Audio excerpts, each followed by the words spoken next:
Hi everyone, I'm Natalia. Welcome to my channel, and welcome for those of you who, who for those of you who follow my books I have read and reading type of video. Welcome all of you who love books as much as I do, who tend to read or completely go down the rabbit hole into into books, which I often do. So today I'll be sharing with you books that I read. Some of the books I shared with you in my previous video. Some of the things that I was reading didn't really work out for me, so I ended up either lifting through the book and it wasn't exactly what I was looking for and returning it. So new books that I read have been added, and then I will share with you what I'm reading because some of the things I'm reading are amazing and blowing my mind off right now. Let me just put it that way. So, as you all know, last time, part of the books that I was reading were really centered around shamanism and primarily centered around me trying to connect to either shamanism, like Mongolian shamanism or Siberian shamanism, essentially going back to some native roots. And I expressed having a challenge finding books. One of you, thank you so, so much, have recommended this one, Spirit Voices, The Mysteries and Magic of North Asian Shamanism by David Shi. This is what I love about YouTube. I love how you can find the resources you need. I love how people chime in when you express, I can't find ABC, and people chime in and share what they have learned, what worked for them. I love this connectivity web that YouTube enables all of us to have and to be part of. This book is fantastic if you're interested in primarily North Asian shamanism, which also does cover Mongolia. Fascinating read, very, very clear, very to the point. I think I read this book in a day or two. Covers a lot: roots of shamanism, North Asian cosmology, shamanic gods and spirits, shamans and spiritual workers, Turkic shamanism, Mongolian shamanism, Tungusic shamanism, shamanic tools, divination, folk magic, and ceremonies. This was fantastic read. So whoever recommended to me, thank you so very much. And if you're interested in the subject matter, I would recommend picking up this book. I think it was hands down great. It gave me pretty much, it's covered all of the territory. It gave me all of the both generalized and in-depth full knowledge that I was looking for. It was chef's kiss. As you know, I've been reading a lot of, I shared last time, Mary Shutan books. As you know, I spoke volumes about. Comes in 3 volumes. This is Shamanic Workbook #1. As you know, I said that this is highly, highly, highly recommended, in my opinion, to any of you who do any kind of magical work, magical practice, spiritual work, because it's this first book, at least, because the first book covers cleansing, it covers discernment, and it covers ancestral practice, the best ancestral writings that I ever found on ancestral veneration in a short segment. So highly, highly recommend. And loving somebody so much, especially when I meet people who write clearly, articulate things well, and most importantly, are able to teach really well. Mary Shutan is one of them. Another one is Jason Miller. His books are wonderful, wonderful. Highly recommend any one of the books he has written. And another one is, I have it on my list here, Damien Echols. There's some practitioners that are able to not only teach us things, but they also do a fantastic job of explaining the how and why behind things without getting too elaborate or too technical. There's a lot of magical writers out there who write about theory and practice, but they don't really cover. They give you tools, they give you techniques, but they don't explain to you why this particular technique, why utilizing, for example, water as a spiritual cleansing is effective versus fire versus anything else. And Mary is one of those people, along with Jason Miller and Damien, who do an amazing job of breaking things down. So when I find those people, what do? I buy every single book they have written, because it's no brainer. So another book from Mary Shutan that I have read was Managing Psychic Abilities. I mentioned it last time that I was halfway through it. This is a great book if you think you have psychic abilities, but you're not sure. It's a great book if you do have psychic abilities and feel yourself to be too porous, feel yourself to be struggling with controlling, managing your energies, feel yourself taken on too much like a sponge, and really need to understand why you're having somatic symptoms or why your body responds or reacts a particular way. She does a great job explaining all of that. Like I said before, this was great for me to read because I knew that I think I am predisposed to psychic abilities. To say that I have strong innate psychic abilities, I don't think so. And so this just confirmed me what I was already thinking about myself. But this was really interesting to read how she defines people with strong psychic skills to medium to, just generalized psychic skills that majority of population has, that just walking in the room and somewhat sensing energies in there. And it was really interesting to read because I have a feeling a lot of people tend to overestimate their skills versus underestimate. So great read by Mary Shutan. Another one by Mary Shutan is The Spiritual Awakening Guide, Kundalini, Psychic Abilities, and the Conditioned Layers of Reality. Liked it. I would say out of Mary's books, and I have them all, and I have some that I have not read yet, definitely the Shamanic workbooks are absolutely fabulous. There's the books that I'm reading from her that I'll share is amazing. These two are good. I would say good.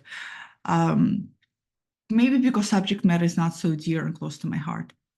What I liked about this particular book is it was really interesting to learn different types of awakenings that people go through, and how for some people it can be stages. She describes an analogy of an elevator. You're going up an elevator and each floor is an awakening.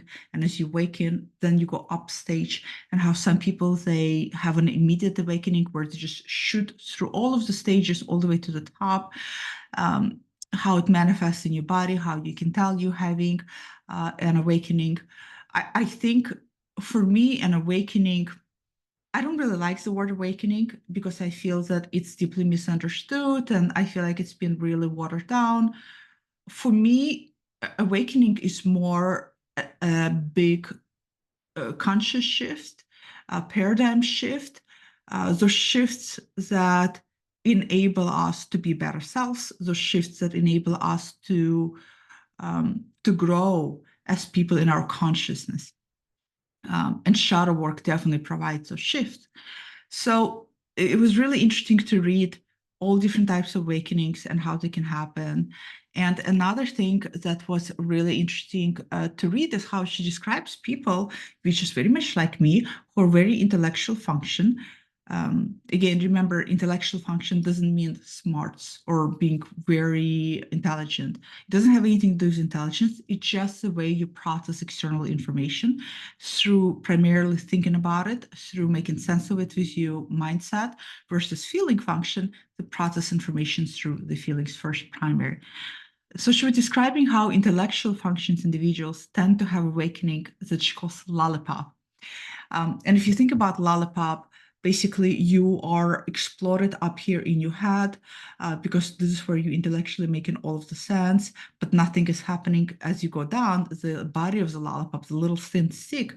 You're not integrating all of that. You're reading, accumulating information, but you're not doing any work, and you're not integrating things, especially in your body, especially by doing, by experience. Armchair magician would be an example of that, right? You're reading, accumulating information, everything, all the processes and awakening happens in a head space, but nothing is happening in a body. And I thought that was really interesting. So if you are interested, this is going to be a really great book for you. I also been reading this book, Healing Wise, which is apparently a classic. A lot of you are familiar with it, by Susan S. I love how she wrote about scientific tradition, heroic tradition, and I believe holistic tradition. I love how she broke it down into three. I love how she only focuses on few wild plants and discusses their usages and there's recipes and how you can use them. Sometimes you get a herbal books and they're focused on so many things, so many plants. For me, it becomes overwhelming, and she does a fantastic job of just focusing on a few. I posted this book on Instagram, and somebody that I know has shared with me that there has been a scandal about her in the past several years about some kind of verbal abuse that she was um, engaged in toward women who came to learn and to teach with her on her land or on her farm, um, which is unfortunate if it is true. I don't know if it's really true. So I usually take, he said, she said with grain of salt because I was not there. Um, it would be really sad if a spiritual worker or somebody who claims to be a spiritual healer engages in that behavior, but we all know that is not uncommon, right? That is, in fact, way too common in spiritual communities than it is elsewhere. And I think part of the reason why it's so common is because spiritual work can very quickly sip into spiritual bypassing, where you think you're growing, you think you're awakening, you think you're having awakening, and in reality, you're really not. Your ego has reached a point where it thinks it's done all of the work, and you start believing that. And so as a result, it's really easy to lose track of real work. And Mary covers it in this book and in the other books that I'm reading as well about, warning about that you may feel like you have reached the epiphany of awakening, your ego may feel, but it's really not. You just reached like this one point, but you need to go beyond that. So very interesting stuff.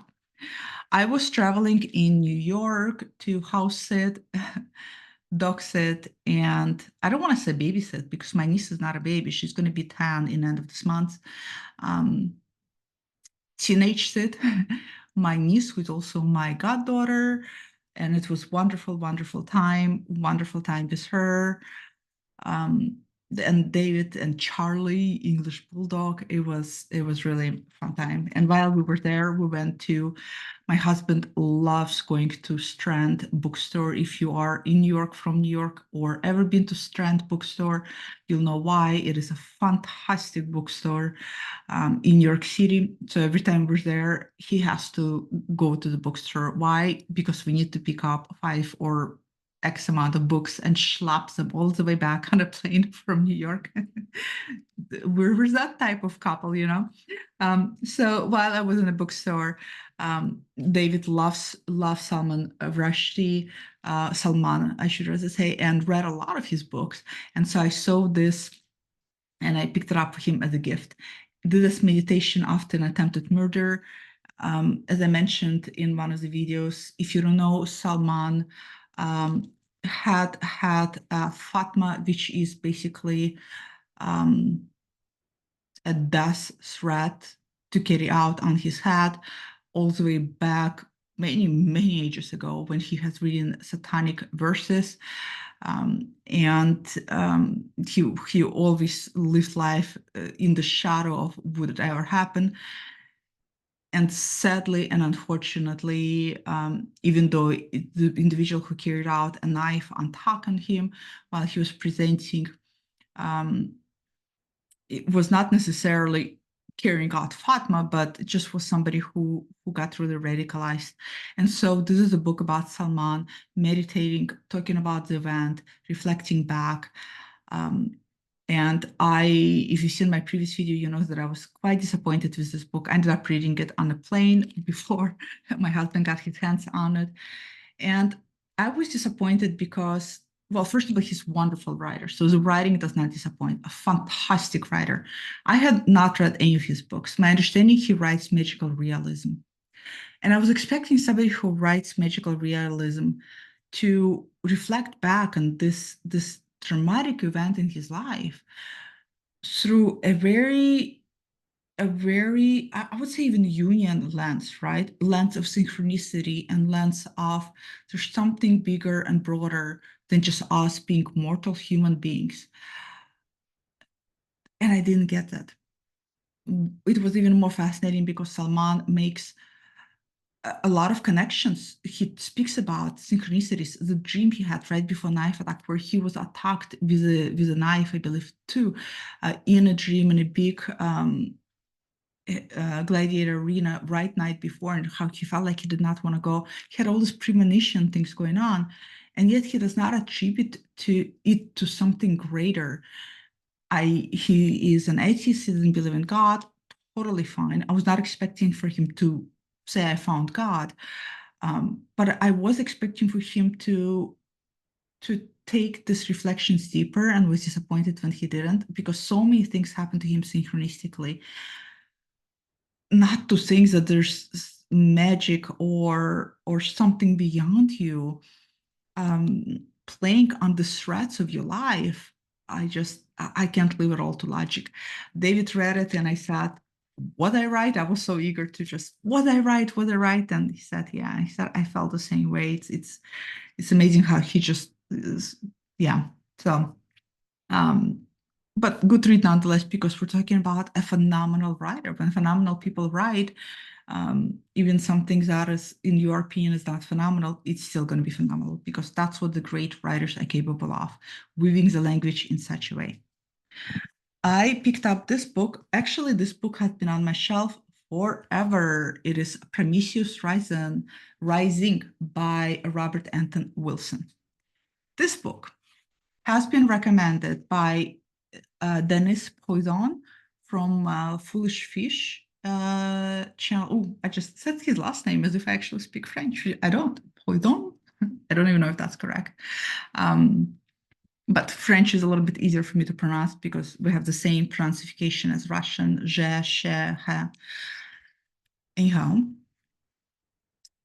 this was recommended by so many magicians and magical practitioners I have heard over the years talk about this, rave about it as part of like primer to break out of your analytical, logical mindset. So I had it on my shelf forever. I picked this up because I got an extra nudge to read it now, because Mary Shutan, in one of her many books that I have from her, has this under one of the books she recommends. I think it's actually Spiritual Awakening Guide to read. And I thought, okay, how many recommendations do you need? Loved it. Very interesting. A lot of things, concepts and ideas were deeply familiar to me as a psychologist. Highly recommend.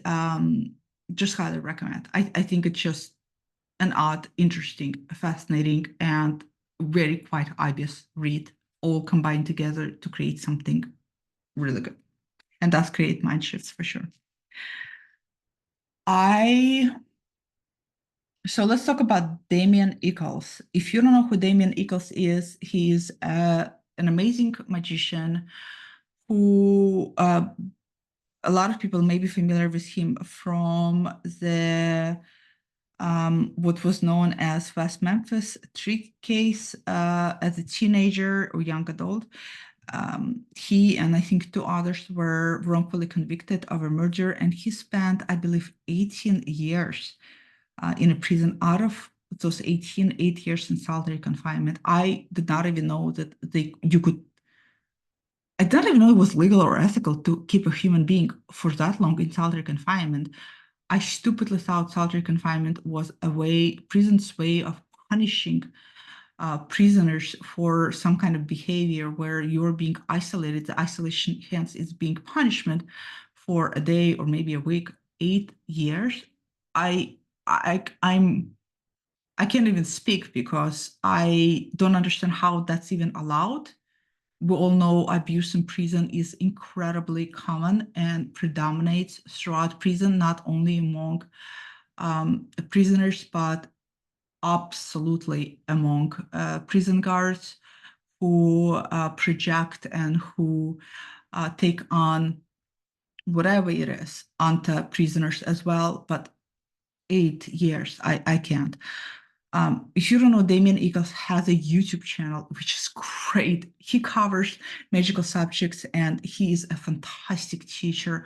God, what a down to earth, such a humble human being. You can just feel his energy is very down to earth.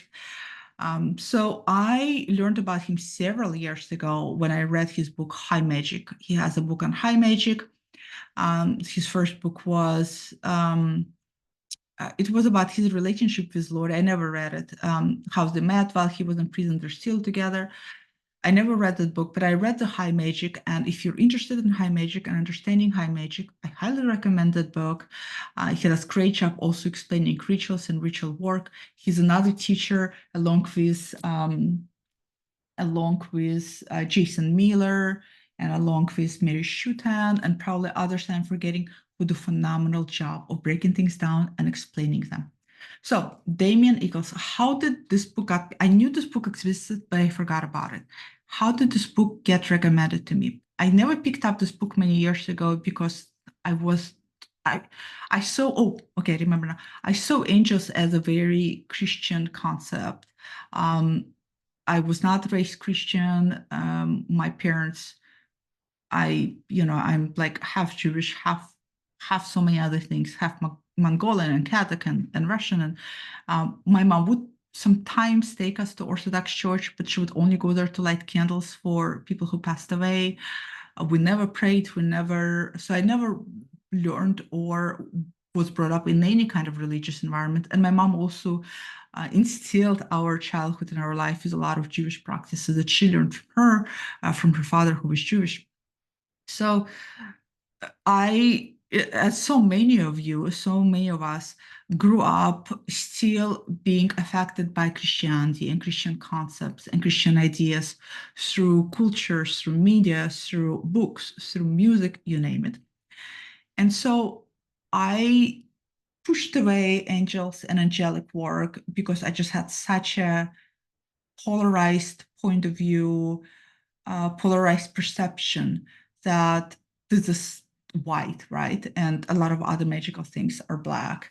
And I didn't want to go into such polarized direction.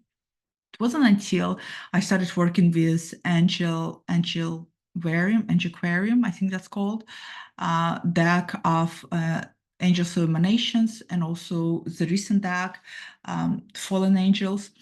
And I posted on Instagram, or maybe not Instagram, maybe I did a video on it. I think I did a video. And again, one of you amazing people said, hey, Damien Echols' book on angels and archangels, fantastic read. You should pick it up. And I thought, oh my God, I forgot about this book. Yes, I forgot he actually read this book. So I picked it up. I couldn't put it down. And I'm so grateful I picked it up. And I'm so grateful whoever nudged me forward to picking it up, because it really, those oracles together with this book helped me so much to start seeing angel beings as celestial bodies, as really the stars, as really something beyond this Christianized view, because the angels existed before even Christianity. And it really got me excited to work with angels and archangels, and Damien does a phenomenal job again, going over also putting together how you can start working with angels, how you can start, what you can call them. It's just so good. He covers, what I love about this book is that this is not one of those books where you get all of the angels, right? I believe there's they correspond to terror. So we're talking about 78. I think, don't quote me, I could be totally wrong because angel imagery here. But you get those books, but you feel overwhelmed. There's so many, right? What I love about this book is that he focuses on primary on angels of elements, Raphael, Gabriel, Michael, Uriel, which are also important for all of us to know because we work with tarot, and all corresponds to each suit of the tarot. And they're the ones that you see in a world card. So really kind of good understanding. And also Metatron and Centelphon. So these are elemental angels. And then he goes into angels of the tree of light. And then if you want angels and archangels of the zodiac and angels of the tarot. But what I love most important is that he really emphasizes either working with elemental angels, with this 6 angels, or he really emphasizes working with angels of the tree of life, which I believe there are 12 of them, because he just says, hey, just, you don't need the whole gamut. These are like the most workable, really accessible angels to work with. Can't say enough about this book. Highly, highly, highly recommend. Loved it. So if you're interested in angels and angel work, that book is great. Now, to the books I am reading and plan to read this month. I've been really, I don't know why I'm touching myself. I'm like self-soothing myself right now. Probably because I'm associated books with yumminess and I feel very yummy. There's nothing like starting a new book. Let's just put it that way. It's the most magical thing. So continuing this month on Shamanic, I already started. I'm on a workbook number 2. I've been already doing and incorporating a lot of exercises into my daily life. And so number 2 does not disappoint. Again, fantastic writing, great. This one covers Guide to Animism, Elements, and Grids. If you're interested in shamanic work, all of her 3 workbooks, I cannot say enough. Again, great, great writer. Another one by Mary Shutan just came out, I believe, last month, is shadow work for the soul. Here's the thing, guys. I have read a lot of books on shadow work because I went to depth psychology school. So I read just a ton, you name it. This is one, if not one, of the best, absolutely best books on shadow work. A lot of books on shadow work are written by Jungian analysts or analytical practitioners. And as a result, I think they forget that they're writing for the general public. A lot of the books are also written for students of psychology. And so they're written through this more using a lot of Jungian concepts and terms, and to somebody who is not versed in Jungian psychologist, it just can be undigestible, and you want to digest this material. She does absolutely an incredible job laying things out, understanding your shadow, understanding ego, understanding the self, defense mechanisms of the ego, working with the shadow. She gives you tools. She also covers collective shadow and embrace. Just trust me, if you have been wanting to do shadow work and sometimes you still don't know what the fuck it is, get this book. If you have a challenging time understanding why projections are so important or what they are, get this book. If you're not sure how to understand, excavate your shadow, and how to integrate it, get this book. It's great read. It is very educational, and it's going to help you understand so many parts of shadow work that perhaps, I would bet my money on it, have been quite confusing or unclear for you. I cannot recommend it enough. As I said, I got all of Mary's books, and so far, the Spiritual Awakening and the Psychic Abilities is good. The Shamanic workbooks and this are my absolute superb favorites. So just so good. Look, I'm a psychologist and I have read a lot on shadow work, and she has been teaching me things. So I love that. I love that when people are able to do that. Back to Damien Echols. I picked up this book by Damien Echols. Isn't it cute? It's tiny, cute, and by also Lori Davis, his partner, on rituals. And basically, it's okay. It's good. I just like how they write, so it's good. It's a good primer to have. But they cover a ton of rituals, and I haven't read it. I'm right now in the process of reading it, but they cover tons. I like reading books like this because even if I won't do exactly the ritual or exactly the same way, it helps me understand the why and how behind it. And to me, that's really important to my work because I'm all about improvising. I'm all about making things my own, because a lot of things that people recommend just don't work for me. On the subject of angels, this was one of the few books Damien recommends in his books. I got other books he recommends and lived through them and just did not. I felt like either it was covering too much ground, wasn't for me. So I got this one and loving it. I just started it. It's by Damon Brand, Archaengels and Magick. Again, what I love about this, it doesn't cover every single angel under the sun. It focuses on a few central archangels to work with. Many of you might know Damon Brand and this book series as part of the series of, I forgot what it's called. It's like some kind of, the Gallery of Magic. I will link below Foolish Fish, Damien Poison, Poison, I just love saying that, video about what he thinks about Gallery of Magic and a collection of books they're producing. Because one, it'll help you understand a little bit more about the writer and about the books they create. And two, I feel that Damien from Foolish Fish is a really fantastic resource because he has read so much. He also has educational background. And as a byproduct of reading so much and having educational background, he really had a good eye for books, for great books that distill and teach information really well. And so if you were averse to books from Gallery of Magic because you thought that they dumb down and simplify things, watch that video. I think it's really going to change your mind. So really enjoying this. Two more. And one of them is Amazeballs. I also had this for a while now, Gordon White. If you don't know who Gordon White, pull up his YouTube channel. Fantastic teacher, fantastic educator, does fantastic interviews. I believe this is his second book. The first one is, I have it behind me, Starships. I have not read yet. I just started reading this. I love how he writes. I love how he articulates himself.